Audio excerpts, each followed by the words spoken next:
দোলনে রাঙ্গা মাতার চিরনে এনে দিব হাহারটুকু মহান তুমি করো না, মহান তুমি করো না।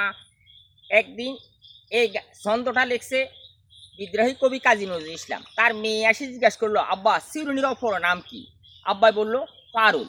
সাথে সাথে মেয়েটা চলে গেছে। কিছুক্ষণ পরে বলল, আমি নিজে তো জানি না আমি হবে ছন্দটা লিখছি, চিরুনির অপর নাম কি?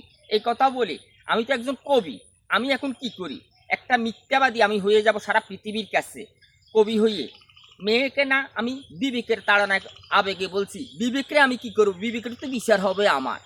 এই অবস্থা বলিয়া উনি 2 রাকাত নফল নামাজ আদায় করছে। আদায় করি আল্লাহর কাছে সাহায্য চাইছে। সাহায্য চাইয়া উনি নামাজের বিছনা থেকে উঠানের দিকে নামবে, এমতো অবস্থায় রবীন্দ্রনাথ ঠাকুর ওনার বাড়িতে আসছে। আসি বলল, হে নজরুল, আমি আজকে আমার ডিকশনারির শেষ পৃষ্ঠার মাধ্যমে দেখছি চিরুনির অপর নাম পারুল, মনে রাখবা।